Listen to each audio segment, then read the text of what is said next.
अब विदेशों में भी संस्कृत की गूंज बढ़ने वाली है। जी हां, थाईलैंड में अब केंद्रीय संस्कृत विश्वविद्यालय का केंद्र खुलने वाला है।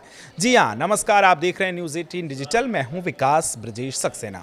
भारत की प्राचीन भाषा संस्कृत और भारतीय ज्ञान परंपरा दक्षिण पूर्व एशिया में नई पहचान बनने जा रही है। थाईलैंड की प्रतिष्ठित सिल्पकॉन यूनिवर्सिटी में जल्द ही केंद्रीय संस्कृत विश्वविद्यालय खुलने जा रहा है।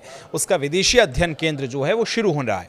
इसके लिए सोमवार को बैंकॉक स्थित सिल्पकॉन यूनिवर्सिटी के वोंगथा फ्रा परिसर में दोनों विश्वविद्यालयों के बीच एक ऐतिहासिक समझौता यानी MOU पर हस्ताक्षर कर लिए गए। इस समझौते को भारत और थाईलैंड के बीच शिक्षा, संस्कृति और सदियों पुराने सभ्यतागत रिश्तों को नई मजबूती देने वाला बड़ा कदम माना जा रहा है। इस दौरान भारत के राजदूत भी मौजूद रहे। ऐतिहासिक अवसर पर थाईलैंड में भारत के राजदूत पुनीत अग्रवाल भी रहे। उन्होंने दोनों विश्वविद्यालयों को बधाई देते हुए कहा कि यह समझौता भारत और थाईलैंड के बीच शिक्षा और साझा सांस्कृतिक विरासत को आगे बढ़ाने में एक महत्वपूर्ण मील का पत्थर साबित होगा। उन्होंने भरोसा दिलाया कि भारतीय दूतावास इस साझेदारी को हर संभव सहयोग देगा। सांस्कृतिक अध्ययन और केंद्र जो है वो भी अब वहां बनने वाला है। विदेशी अध्ययन केंद्र समझौते के तहत सिल्पकॉन यूनिवर्सिटी में पहले से मौजूद संस्कृत अध्ययन केंद्र जो है उसको अब केंद्रीय संस्कृत विश्वविद्यालय के विदेशी अध्ययन केंद्र के रूप में विकसित किया जाएगा।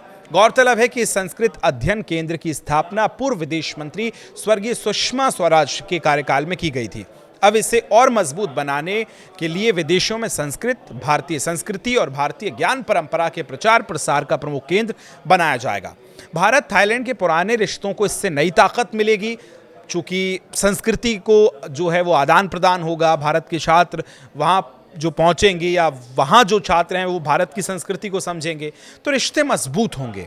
भारत और थाईलैंड के बीच संबंध सिर्फ कूटनीतिक नहीं बल्कि सांस्कृतिक और आध्यात्मिक भी रहे हैं। शुरू से हम देखें तो दोनों देशों के रिश्ते संस्कृत, पाली भाषा और बौद्ध परंपरा से जुड़े रहे हैं। प्रधानमंत्री नरेंद्र मोदी ने अपनी थाईलैंड यात्रा के दौरान कहा था कि भारत और थाईलैंड सिर्फ राजनयिक साझेदार नहीं है बल्कि आध्यात्मिक पड़ोसी भी है। ये एक नया समझौता इसी साझा विरासत को और मजबूत बनाने की दिशा में एक अहम कदम माना जा रहा है। छात्रों और शिक्षकों को इससे मौका जो है समझौते के बाद दोनों विश्वविद्यालयों के बीच कई शैक्षणिक कार्यक्रम शुरू भी किए जाएंगे। इसके तहत शिक्षकों का आदान प्रदान यानी फैकल्टी जो एक्सचेंज कार्यक्रम है वो होगा। इसके तहत संयुक्त शोध परियोजनाओं को भी साझा किया जाएगा। संयुक्त डिग्री कार्यक्रम चलाए जाएंगे, ऑनलाइन कोर्सेज चलाए जाएंगे, रिसर्च होगी और प्रकाशन जैसी गतिविधियों को बढ़ावा मिलेगा, जिससे दोनों देशों के छात्रों और शोधार्थियों को एक दूसरे के कल्चर को सीखने, वहाँ की शिक्षा रीति नीति को सीखने, अंतर्राष्ट्रीय स्तर पर काम करने का मौका मिलेगा। इन विषयों पर संयुक्त अध्ययन और रिसर्च दोनों विश्वविद्यालय मिलकर करने वाले हैं।